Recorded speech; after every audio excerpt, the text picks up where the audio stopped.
성과 더 나은 의란 제목으로 또 우리에게 이 시대에 꼭 필요한 말씀, 우리 개인에게 꼭 필요한 말씀으로 줄 줄 믿습니다. 사실 이 마태복음 5장, 6장, 7장 이 산상수는 사실 저는 언제 봐도 좀 설레는 마음으로 성경 읽게 되는 본문입니다. 우리가 마태복음 5장, 6장, 7장을 산상수, 산상보훈 그러죠. 예수님의 교훈 중에 가장 핵심 교훈이다. 그래서 이것을 명명할 때 하나님 나라의 대헌장이다 이렇게들 이야기합니다. 마태복음 5장, 6장, 7장을 이 산상수 하나님 나라의 대헌장이다. 하나님의 백성의 대헌장이다 이렇게 명명하지요. 그래서 사실 이렇게 길게 강해 설교하는 것은 좀 무리가 있고 좀 부담이 될 때가 있어요. 이렇게 짧게 해도 너무 나눌 이야기가 많죠. 이 산상수는 그만큼 깊이가 있어요. 그리고 어떻게 보면 복음의 핵심이잖아요. 하나님 나라 백성으로서의 복음의 핵심이 담겨져 있어서 우리에게 늘 깊은 은혜를 주시는 말씀입니다. 오늘은 특별히 5장 16절 어제 본문 봤죠. 우리 어제 방금사님 이렇게 전해 주셨는데요. 5장 처음에 이제 예수님께서 팔복을 선포하시죠. 복이 있도다, 복이 있는 자들이요. 이렇게 심령이 가난한 자는 원문대로 번역하면 그래요. 우리는 심령이 가난한 자는 복이 있나니 저희가 천국이 그들의 것이며 이렇게 시작하지만 원문을 좀 더 살린다. 복 있는 자들이요. 심령이 가난한 자는 이렇게 시작 팔복이 있습니다.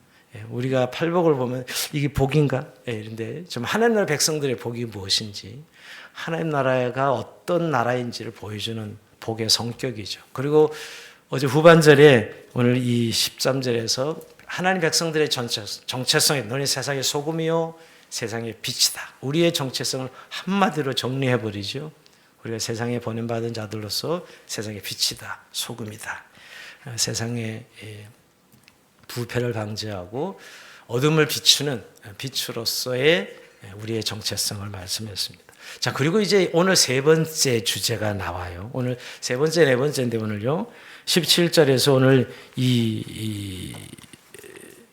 20절까지가 예수님과 율법의 관계, 예수님과 율법의 관계. 이건 너무너무 중요하죠. 우리가 구약 시대의 완성으로, 이 율법의 완성자로 예수님이 오셨거든요.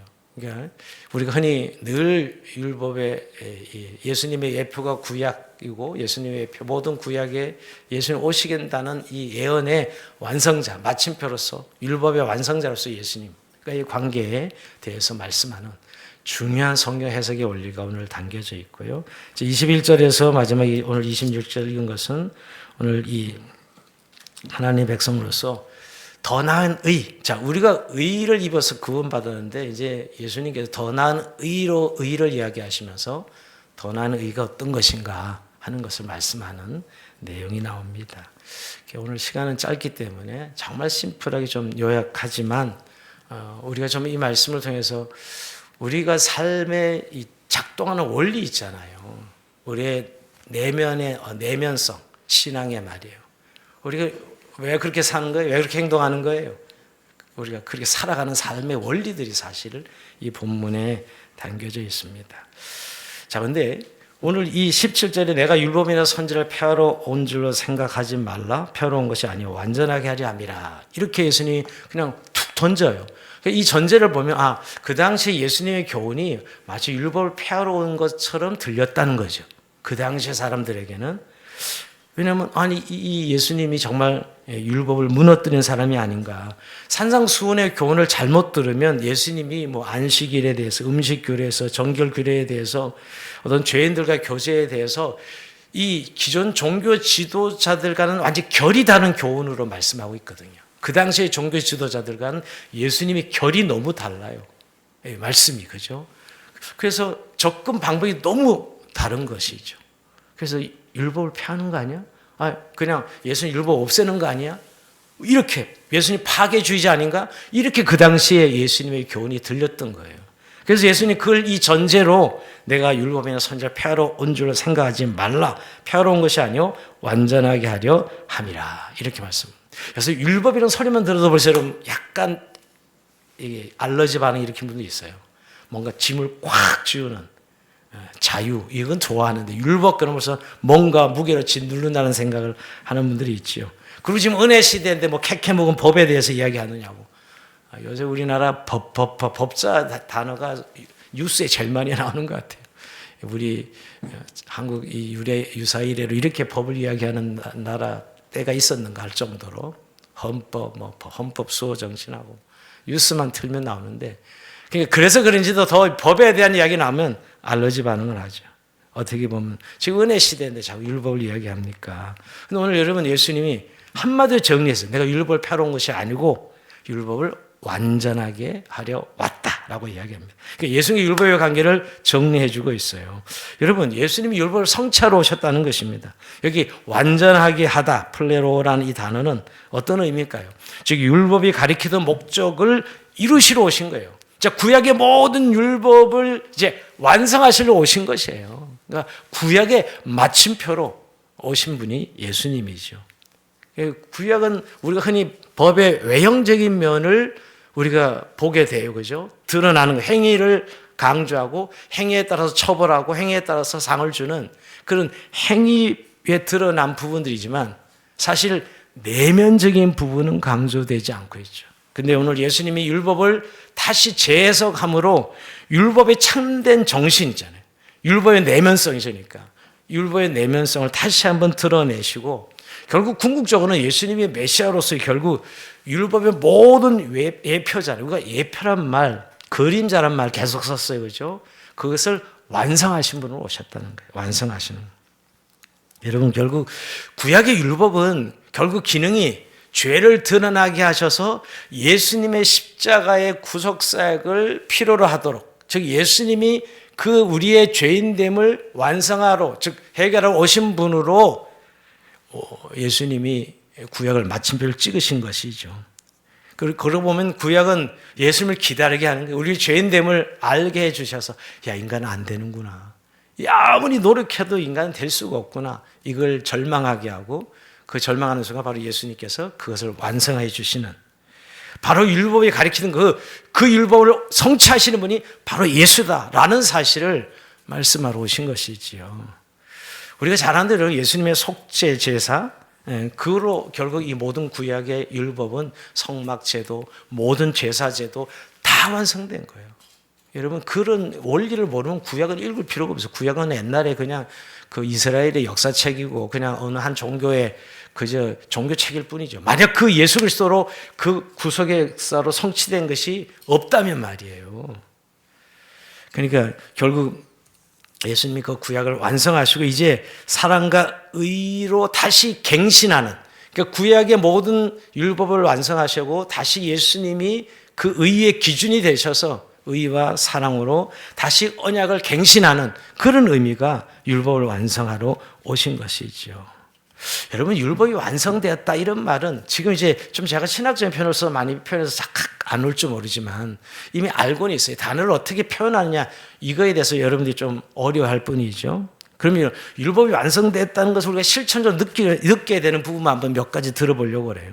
그래서 옛날에 구약은 지켜야 의로운 거예요. 그죠? 지켜야 의로운 거예요. 근데 이제는 바뀌었어요. 우리가 의롭다함을 얻어서 이제 지키는 거예요. 이게 근본적으로 율법이 완성된 거죠. 구약은 어떻게 지켜야 우리가 의로워지는데 이게 구약이죠. 이게 율법이죠, 여러분. 근데 예수님이 오셔서 이걸 완성하셨던 것은 이제 이미 의롭다함을 그리스도의 의를 우리가 입혀주셔서 이제는 의로운 생활을 하는 거예요. 그게 달라졌습니다. 그러니까 율법 아래 삶은 순종을 해야 의로움을 얻습니다. 근데 복음 안에서 그리스도 안에서는 이미 의롭다함을 얻었어. 그래서 순종하는 거예요. 우리가 천국 가기 위해서 행위하는 게 아니고 이미 천국 백성이 되어서 이제 의로운 행동을 하는 것이죠. 이게 바로 율법을 완성했다는 의미입니다. 이런 의미가 워드프레이 같은데 목사님? 이렇게 들리면 안 됩니다. 잘 여러분 안에서 성령께서 해석해 주시면 좋겠어요. 지금 뭐냐, 예수님이 율법을 완성하셨다는 것은 우리가 더 이상 율법을 지켜서 의로워질 필요가 없다. 의로워질로 애쓸 필요가 없는 거예요. 예수님께서 의롭다 하셨는데 우리가 뭘 의로워질로 노력을 해요.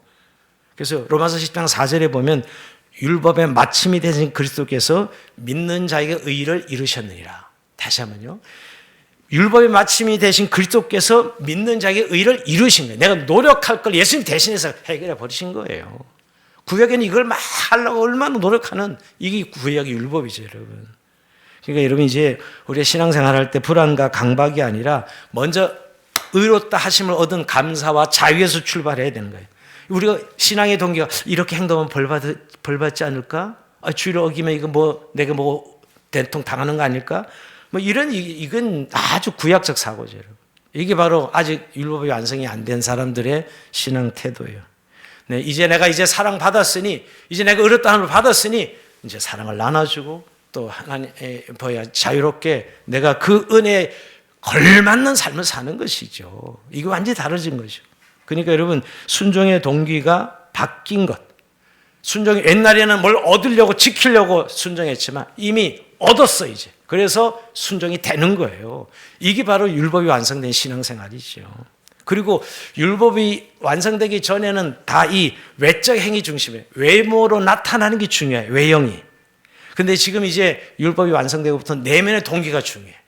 외적으로 드러난 것으로 가지고 우리는 몰라요, 사실은. 서기관과 바리새인들이 율법으로는 가장 의로웠던 사람들이에요. 근데 예수님이 이 하있을진저 이 독사의 자식들까지 나오시는데 그렇게 거룩하게 사는 서기관들을 향하여서. 왜? 마음의 동기로는 쓰레기야. 오늘 마음의 동기를 보시는 것이죠. 그러니까 예수님이 율법을 내면화하셨어요. 여러분 그래서 이제 나와요. 이제 계속 이제 산성순이 이제 살인 문제 나오죠. 살인인데 외적으로 찔러 죽여야만 살인인데 이미 마음으로 미워하면 살인한 거야. 이게 율법이 내면화되는 거죠. 율법이 내면 속에 들어오는 것입니다. 이게 간음을 범해야만 간음인데 이미 마음으로 욕망을 품으면 이게 간음이야. 이게 바로 내면의 동기를 보는 거죠. 이제 계속 볼게요. 맹세도 맹세하는 그 말이 중요한 게 아니라 이미 그 사람의 진실성에 이미 결론이 나 있는 것이죠. 그러니까 신앙의 기준이 달라져. 옛날에 무엇을 했는가 이게 초점. 무엇을 했는가가 중요한데 지금은 어떤 마음으로 했는가. 그냥 마음의 동기가 뭐냐는 거예요. 정말 주님을 사랑해서 주님을 신뢰해서 그걸 하는 거예요. 아니면 남들 눈에 보여주기 위해서 신앙생활 열심히 하는 거예요. 완전히 다른 거죠, 여러분. 결과는 같을지 몰라도 내용은 완전히 다른 것입니다. 그러니까 우리가 마음의 상태를 하나님 앞에 정직하게 점검하는 신앙. 이게 바로 율법이 완성됐다는 의미입니다. 그래서 여러분, 우리가 이제 예수님이 오셔서 율법이 완성된 시대에는 율법의 규칙이 아니라 그리스도의 인격으로 해석하는 것입니다. 그러니까 이게 뭐 문서 조항을 따져서 거기에 심판과 정죄가 이루어지는 것이 아니라 결국 그리스도 안에서 인격적으로 드러나는 하나님의 뜻. 우리가 주님 안에서 일어나는. 그래서 여러분, 우리가 늘 주님 안에서 이루어지는 뜻을 생각할 때 신학 성도는 어떻게 질문하죠? 이 상황에서 예수님이라면 어떻게 하실까? 이런 거예요. 여러분, 우리는 이게 여기 잘못되고 요 조항에 틀고 요건 요 조항에 맞지 않고 이렇게 따지는 게 아니라 정말 주님이시라면 이 상황에서 어떻게 말씀하시고 어떻게 행동하셨을까? 우리 이 사고를 가지게 되는 것이죠. 즉 우리가 예전에는 법적인 조문, 윤리적 기준이 너무너무 중요했지만 지금은 예수님의 인격과 성품이 우리의 기준이 되는 거예요. 이게 율법이 완성됐다는 의미로 우리가 실천하는 것이죠. 그래서 이제는 정죄보다 회복, 배제보다 초대, 폭력보다 십자가를 선택하는 것입니다. 그러니까 더 이상 돌판이 아니야, 이제. 돌에 새긴 것이 아니라 우리의 삶에 새기는 십자가죠. 그런 의미가 바로 율법이 완성된 시대에 살아갑니다. 그래서 여러분 이제 오늘 우리가 이제 이 살인 계명에서 살펴볼 것이고 예배 문제도 살펴보는데 이제 옛날에 구약에는 제사가 너무너무 중요했잖아요. 제사. 오늘 이제 나오겠지만 이게 관계가 더 중요하다. 제사 중요하죠, 여러분. 무시하는 건 아니거나 관계가 더 중요해. 그러니까 예배보다 화해가 더 중요한 거예요. 오늘 충격적인 이야기를 우리는 읽고 있어요, 사실은. 근데 성경에 나오니까 자연스레 받아들이지. 이게 구약적인 가치에서 본다면 예수님이 이상한 분 아니다. 이상한 분이 아닌가. 아니, 예배가 얼마나 중요한데 예배를 무시하고 화해가 더 중요해. 이렇게 말씀하고 있죠. 그러니까 예배를 많이 들으면서도 관계가 깨져 있다면 이건 예배가 아니야. 회개해야 되는 것이죠. 그러니까 신앙의 성숙을 교회를 얼마나 다녔냐, 성경을 얼마나 읽었냐, 교회에서 기도를 몇 시간 하느냐가 아니라 얼마나 하나님을 사랑하고 이웃을 사랑하는 화평과 화목을 이루는 삶을 사는가. 이게 중요한 거죠. 이게 바로 율법이 완성됐다는 의미의 우리 실천적인 사랑을 강조하는 것입니다. 자, 그러면서 여러분, 예수님이 율법을 완성하셨다는 것은 더 이상 우리가 율법을 지켜서 하나님께 가는 존재가 아니라 하나님께로 보냄 받아서 이제 그리스도의 마음으로 살아가는 존재가 되었다는 거예요. 우리 존재의 변화가 일어나서 우리가 정말 그리스도 안에 새로운 피조물이 되어서 우리가 이제 그리스도의 마음으로 그리스도의 인격으로 살아가는 존재가 되는 것이죠. 그런 조문에서 비판받고 정죄받는 그런 사람들이 아니라. 그러나 여러분, 이걸 잘못 이해하면 야, 그러면 율법 시대는 끝났고 이제 은혜 시대다 이러면서 무율법주의자로 전락하는 건 아니에요. 가끔 많은 분들이 무율법 이렇게 은혜를 너무 강조하다 보면 율법 시대 끝났니 이제 은혜 시대지 이러면서 그 말이 틀린 건 아닙니다. 무율법주의자로 가는 분들도 있어요. 근데 여러분, 율법이 폐기되었습니까? 아니요. 이거 정확하게 자 18절 같이 봅니다. 18절. 자, 율법이 어떻게 있나 시작. 진실로 너희에게 이르노니 천지가 없어지기 전에는 율법의 1.1획도 결코 없어지지 아니하고 다 이루리라. 자, 율법은 없어지지 않아요. 여러분, 완성됐다 그랬지? 구약 율법은 없어졌다고? 이 율법을 폐기하는 사람들 가끔 있어요. 무율법주의자들이죠. 아니, 율법주의자들은 율법으로 구원받는다는 그런 아주 또 극단이 있는데 반대편으로 완전히 율법은 이제 폐기되었어. 이건 무율법주의자들이죠. 그렇게 예수님 말씀하지 않아요. 율법은 그대로 있고 율법을 재생해서 완성하신 것이죠. 여러분. 율법을 완성하신 것이죠. 그러니까 절대 1.1획도 율법이 사라지지 않습니다. 이제 율법은 그리스도 안에서 해석되고 실현된다는 거예요. 모든 율법은 그리스도 안에서 해석되고 실현되는 것이죠. 그래서 여러분, 율법주의, 무율법주의 다 극단인데 율법주의는 어떤 사람? 율법으로 자기 의를 증명하려고 하는 사람들, 이게 율법주의자들이에요. 그러니까 자기 의를 율법으로 증명하려고 하는 사람들 율법주의자예요. 그렇죠? 근데 반대로 무율법주의자는 어떻게 되죠? 은혜의 이유로 순종과 거룩을 가볍게, 그래서 죄 짓는 걸 너무 쉽게 여겨. 막 은혜로 모든 게 은혜라 해서 뭐 죄도 마음대로 짓고 이게 아닌데, 은혜가 있으면 더 죄를 안 져야 되지, 안 짓지 어떻게 뭐 죄를 죄에 대해서 무감각하게 되고 그 죄에 대한 경각심도 산실합니다. 그래서 율법주의자들은 은혜를 잃어버려. 무율법주의자들은 거룩을 잃어버려. 이게 다 극단이에요, 극단. 그러니까 율법은 없어지지 않고 그대로 계세요. 그리스도 안에서 다시 해석되고 성취되는 것이지요. 근데 여러분, 저 여러분들이 지금 그리스도 안에 있는 자들이라는 거예요. 오늘 예수님이 율법 이렇게 해석한 안에 있는 자들이라는 거예요. 오늘 이 산상순의 교훈이 그런 것이죠. 그래서 오늘 그렇게 예수님이 이루신 율법의 완성에 따라 우리가 이제 제가 세 가지 말씀드린 이 원리로 살아가는데 그 원리의 첫 번째 예수님이 하신 말씀이 20절이에요. 자, 더 나은 의인데요. 자, 20절을 같이 한번 읽어봅니다. 시작. 내가 너에게 이르노니 너희 의가 서기관과 바리새인보다 더 낫지 못하면 결코 천국에 들어가지 못하리라. 여기 이제 더 나은 의가 있습니다. 여러분, 바리새인들은 철저한 율법주의자들이었어요. 그죠? 그러면 더 나은 의라고 그랬으니까 바리새인보다 더 율법을 잘 지켜야 된다 이렇게 말한 것일까요? 어떻게 여러분 이걸 해석하세요? 더 잘 지켜야 된다 이렇게 말씀한 거예요? 아닙니다. 이건 양의 문제가 아니에요. 즉 오늘 더 나은 의를 이야기하는 것은 질의 문제를 이야기해요. 질적인 문제. 여러분, 바리새인들의 의는, 서기관들의 의는 정말 종교적이었어요. 그리고 율법을 그대로 지켰어요. 이들은 사실은요. 겉에 나타난 율법은. 근데 그 의가 자기 의야. 그리스도 의가 아니라 하나님 의지하는 의가 아니라 자기 의라고. 나 이 정도 신앙이야. 나 이 정도 할 수 있는 사람이야. 자기의 잘남을 선포하고 드러내는 그런 신앙인 것이죠. 즉 자기 겉모습을 꾸미는 거예요. 여러분, 이 부분은 오늘날 우리 교회도 지금 늘 자기를 돌아봐야 되는 신앙의 점검표예요. 왜 이렇게 열심히 하지?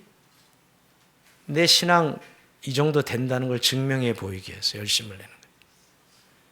여러분, 이게 바로 바리새인의 의라는 겁니다. 바리새인, 서기관과 바리새인의 겉모습을 꾸미고 남에게 보이기 위한 의입니다. 예수님이 그러나 그 의도 무시하는 건 아니에요. 여러분, 예수님이 율법을 무시한 게 아닙니다. 겉에 드러난 율법이 중요하지만 더 나은 의, 더 나은 마음의 의죠. 마음의 의. 즉 그리스도를 믿는 믿음의 의를 말하는 거예요. 그리스도를 믿는 믿음의 의, 내 마음에 주님께서 주신 믿음으로 주신 의를, 그리스도의 의를 말씀하고 있는 것입니다. 이건 질적으로 다른 의입니다. 여러분, 행위가 율법 조문 때문에 이래야 된다라는 것 때문에 지키는 의가 아니고 내 마음에서 그리스도를 믿는 믿음으로 그가 의롭다 하시고 내게 주신 의로 주님을 사랑하고 이웃을 사랑하는 내 마음에서 우러나오는 의예요. 이게 더 나은 의입니다. 의. 결국 마음에서부터 하나님을 사랑하고 이웃을 사랑하는 것이죠.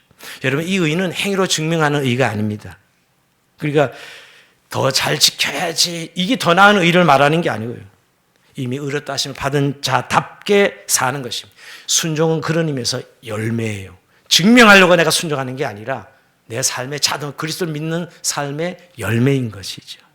그리고 외적으로 드러나는 규범의 준수가 아니라 마음의 관계에서 드러나는 의입니다. 여러분, 더 나은 의는 죄를 짓느냐 안 짓느냐 뭐 이것도 중요하긴 해. 근데 그 정도가 아니고 우리 마음의 문제를 다루는 거예요. 우리의 분노의 문제, 용서, 그리고 그것의 하해를 실천하는 정말 하나님과의 관계, 인간과의 관계, 본질적인 우리의 신앙의 본질을 다루는 그 의가 더 나은 의예요. 사실은 이건 우리가 너무 타성에 젖어 있어서 우리의 본성은 그냥 드러나는 것을 평가가 판단하고 점수 매기고 그리고 그것이 신앙이 좋아, 나빠. 이게 익숙해 있거든, 우리는요. 오늘 주님은 그 서기관과 바리새인의 의 그걸로 만족하면 안 되고 그걸 무시하는 건 아닙니다. 더 나은 의를 말씀하고 있는 것입니다. 그러니까 자기 의를 세우는 의가 아니라 자기 의가 아니라 사랑으로 나타나는 의지요. 여러분, 서기관과 바리새인은 자기 드러나는 의는 분명했어요. 자기를 드러내는 의죠. 근데 오늘 더 나은 의는 우리가 하나님께 영광을 돌리고 이웃을 살리는 의죠. 하나님을 영화롭게 하고 이웃을 살리는 의입니다. 그래서 여러분, 오늘 마태복음 5장 20절에 더 나은 의란 율법을 지켜서 하나님께 가려는 그런 삶이 아니고 그리스도 안에서 의롭다 하심을 받은 자로서 마음과 관계 속에서 사랑으로 살아내는 삶이에요. 결국 여러분, 복음을 말하는 거예요. 이게 뭐 특별히 제가 어렵게 오늘 좀 이 산성설 강의 설교하니까 어렵게 표현하는 것이지 결국 그리스도의 사랑으로 살아내는 의죠. 근데 이게 사실은 평상시에 우리가 이미 타서에 탁 젖으면 이런 내용들이 문장으로는 있지만 작동하지 않고 우리의 타성으로, 우리의 관성으로 작동하면서 신앙생활을 합니다. 내 신앙의 동기가 뭔지 늘 점검해 봅니까? 내가 왜 이 행동하지? 정말 주님을 신뢰하고 사랑하기 때문에? 이웃을 사랑하기 때문에? 아니요.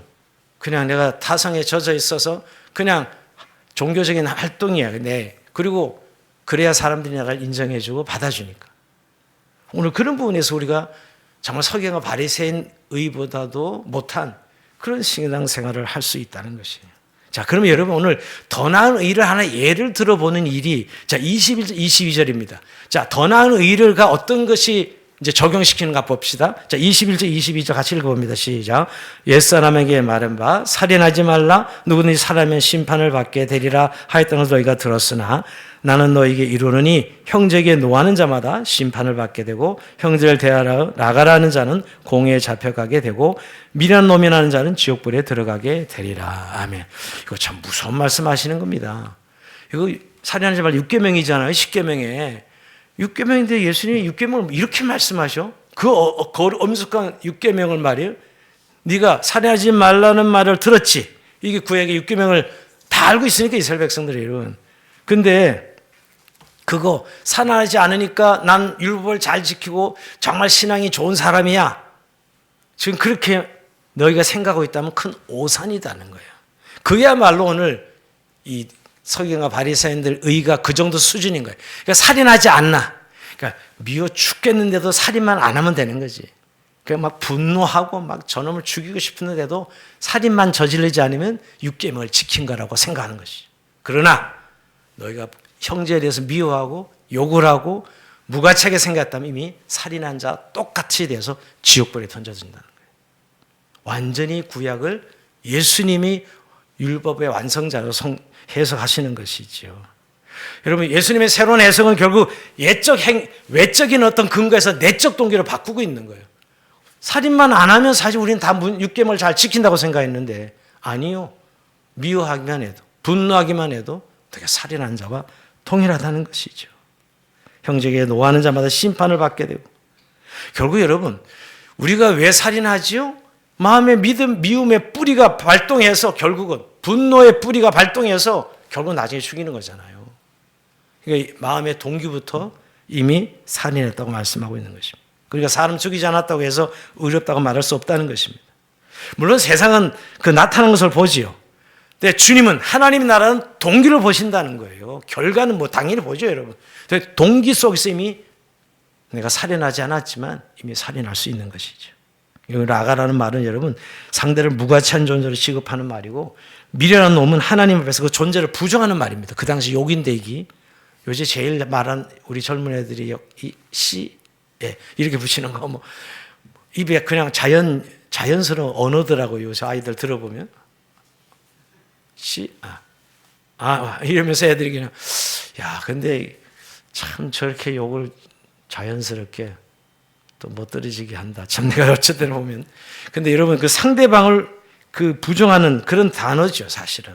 근데 이건 단순한 말실수가 아니라 하나님의 형상을 지음받은 존재의 존엄을 훼손하는 죄예요.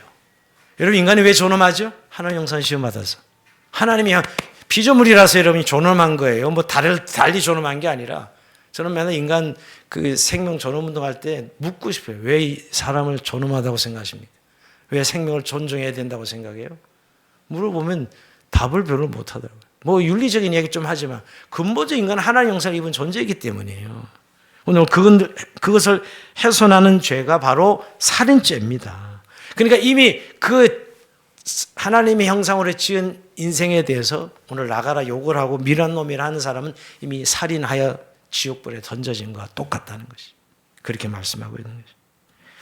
여러분, 그러면서 오늘 우리가 칼을 들지 않았을 뿐 혀로 수많은 사람을 죽이고 있습니다. 여러분 그러지 않아요? 여러분? 오늘 이 기준으로만 혀로 수많은 사람을 죽이고 있죠. 눈으로 수많은 사람을 죽이고 있어요. 멸시하고 조롱하고 우리 눈빛으로 말이요. 또 우리의 근거는 비방으로 형제의 영혼을 도려내는 그런 행위들을 성경은 살인이다라고 말씀하고 있는 거죠. 그러니까 여러분, 더 나은 의는 내 손에 피를 묻히지 않으면 된다가 아니에요. 여러분, 범죄자들이 아주 교묘한 사람, 지 손에 피를 안 묻히고 사람을 죽여요. 이게 아주 고단수의 범죄자들이, 그죠? 그러나 오늘 성경은 내 마음속 형제를 향한 분노와 멸시를 제거하는, 이게 진정한 오늘 살인하지 말라라는 계명을 지키는 서기관과 바리새인보다 더 나은 의를 말씀하고 있는 것이에요. 이게 첫 번째 오늘 주님의 해석이에요. 여러분, 이게 사실 충격적인, 그 당시에 이스라엘 백성들이 듣기에는 충격적인 일이죠. 그죠? 살인하지 말라를 이렇게 해서, 이게 바로 예수님 율법을 완성한다는 의미에서 말씀하고 있습니다. 자, 그 다음에 여러분 이것을 예배로 끌어들입니다. 두 번째, 이제 23절, 24절은 예배 현장으로 이 문제를 가져오십니다. 자, 23절, 24절 한번 읽어봅니다. 시작. 그러므로 예물을 제단에 드리려다가 거기에서 내 형제에게 원망 들을 만한 일이 것이 생각나거든 예물을 제단 앞에 두고 먼저 가서 형제와 화목하고 구해와서 예물을 드리라. 아멘. 이것도 여러분 충격적인 말씀이에요.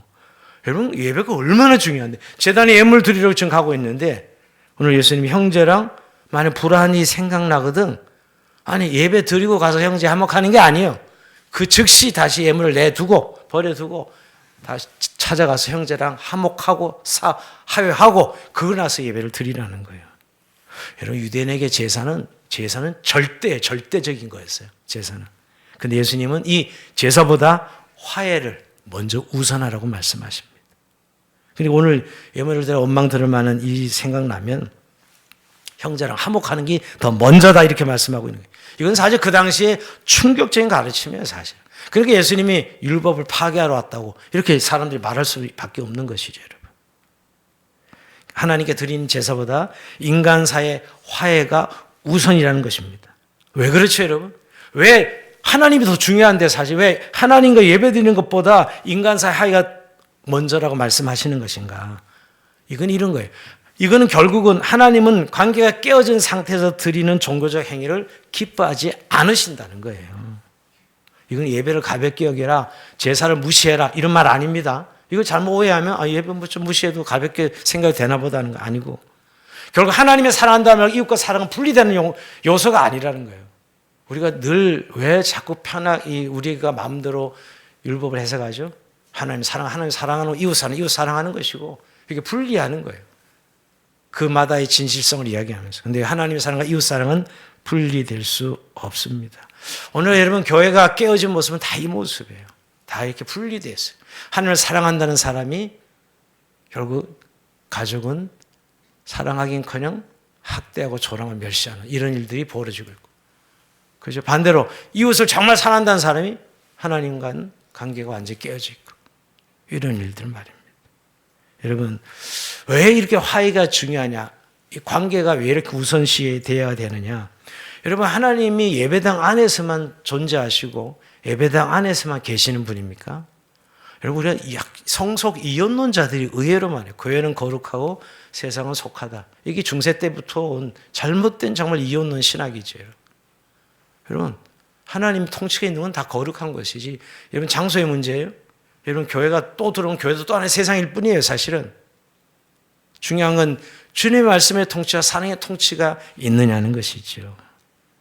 여러분, 이 부분에서 정말 우리가 하나님 나라를 보여주는 게 뭐냐? 관계의 회복이 있는 것이 하나님 나라가 보여지는 것이에요. 우리가 세상에 살아갈 때 정말 우리가 피스메이커로 세상에 화해를 보여줄 때, 야, 저기 하나님의 나라야, 저기 십자가지. 여러분, 여기서 아무리 성찬식하고 우리가 종교 조문을 달달달 외운다 해서 세상 사람들이 하나님 나라를 볼 수 있어요? 볼 수 없어요. 어떤 한 사람의 정말 하나님의 온전한 관계 아래서 이웃과의 합평과 화목을 이루는 한 사람의 선한 영향력으로, 저게 하나님의 나라고 하나님이 저기 계시는구나를 보여줄 수 있는 것이죠. 주님 오늘 그런 의미에서 말씀하고 있는 것입니다. 교회는 어떤 프로그램을 운영하고, 물론 필요해요. 이게 필요 없다는 말이 아닙니다. 그런 어떤 실력을 보여주는 것이 아니라 정말 하나님 나라의 공동체가 뭐라는 것, 정말 사랑과 의로 이루어지는 하나님 나라의 공동체를 보여주는 것이죠.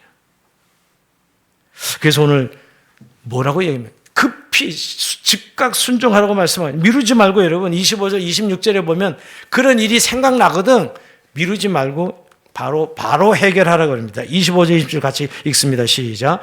너를 고발하는 자와 함께 길에 있을 때 급히 사하라. 그 고발하는 자가 너를 재판관에 내어주고 재판관이 옥리에게 내어줘 옥에 가둘까 염려하라.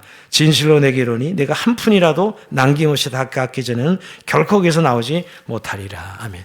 이 두 절은 별로 핵 지나가는 본문이에요. 아니면 잘 보셔야 돼요. 이 본문도. 자, 오늘 재판장 가는 길에 급히 하야하라는 겁니다. 너가 만약 재판장 가는데 하야를 그때 놓치면 감옥에 간다.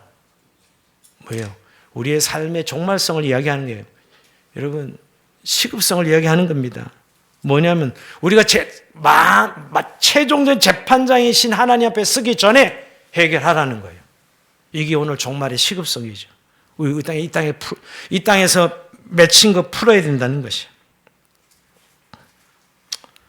오늘도 장례 절차 내내 늘 또 종말을 생각지 아니할 수 없죠. 저는 매일 아침에 눈 떠서 다시 재생했다가 다시 저녁에 하루를 오늘 다 살아내면 끝이잖아요, 사실.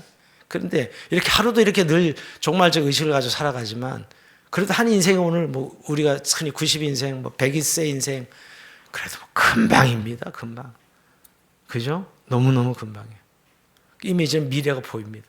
제 미래가. 금방. 앞으로 닥칠 미래가. 너무나. 그걸 느낌 차이일 뿐이고 내 상황에 따라 내가 다르게 볼 뿐이지. 근데 오늘 예수님께서 급히 사하라는 것은 너희가 재판장에 가면 이미 그땐 기회는 놓치니 재판관 가기 전에 사하라는 것입니다. 오늘 법정의 비유를 드시는 이유는 아직 기회 있을 때 화해하라는 거예요. 그만큼 하나님 나라는 관계가 중요하다는 거예요. 우리는 자꾸 어떤 나타난 종교적 행위나 행위적 모습을 통해서 자기 이권을 오히려 주장하고 자기의 권리를 주장하고 자기의 잘남을 표현하고, 그래서 형제 원수지고 깨고 하는 것이 우리가 살아가는 세상 아니에요. 사실은 다 자기의 실력과 잘남을 통해서 형제들을 지배하고 말이에요. 짓누르고요. 오늘 주님은 화해하라고 말씀하고 있는 것이죠. 결국 죄를 옥에 가두는 것을 표현하고 있어요. 죄의 관계를 미룰 수 옥에 갇히게 된다는 것은 결국 하나님 앞에서 나중에 종말론적 책임을 지게 된다는 것이. 그러면 더 나은 의의는 아까 관계의 측면에 있었다면 이번엔 더 순종의 의미, 아주 즉각적인 순종이죠. 나의 이 더 나은 의의는 말로 고백하는 의의가 아니라 지금 여기서 순종하는 것이. 미루지 않고 합리하지 말고 성령의 감동에 즉각 반응하는 그런 삶입니다. 제가 제일 많이 회개하는 거 즉각 하지 않고 미루는 거예요. 지금 바로 말씀하면 바로 즉각 순종 끝인데 완성된 건데 내일 하지, 그 다음에 하지. 오늘 그 말씀하고 있는 것이 더 나은 의. 오늘 이 더 나은 의 결국 그리스도의 의거든요. 복음을 말하는 거예요. 우리가 믿는 예수의 의 안에 이미 이 율법이 완성된 의를 우리가 선물로 받았고 가지고 있는 우리들입니다. 이제 이것을 적용해야죠. 적용. 아까 제가 처음 시작할 때 우리가 이 예수 그리스도 안에서 완성된 의를 적용해야 되는 거죠. 이미 의롭다 하심을 받은 자로서 합당한 삶이죠. 언약의 백성으로서 백성의 다운, 즉 그 상응하는 그런 삶. 그걸 얻으려고 막 발버둥 치고 노력하고 애쓰는 삶이 아니라 이미 이루어 주신 것을 선물로 주셨는데 거기에 걸맞게 살아가는 것입니다. 말씀을 마무리합니다. 예수는 율법을 펴러 오신 것이 아니라 그 율법의 정신을 회복하러 오셨습니다. 율법의 정신은 외형적인 것은 죽이는 것에 문제가 있었지만 율법의 정신은 결국은 사랑하는 것이죠. 관계를 회복하는 것이에요. 그래서 살인하지 말라라고 율법은 이야기하고 있지만 결국 사랑하고 관계를 회복하는 데 있는 것이죠. 이게 더 나은 의입니다. 성경과 바리새인 의 수준이 아니라 더 나은 의죠. 사랑하고 섬기고. 여러분 우리는 이 말씀 듣고 좀 어떤 분들은 이 산상수훈을 들으면 더 절망하시더라고요. 야, 어떻게 한 번도 안 미워할 수 있고 어떻게 한 번도 분노 아니할 수 있는가? 뭐 이건 되지도 않는 얘기 하시네. 혹시 이렇게 생각이 들지는 않습니까?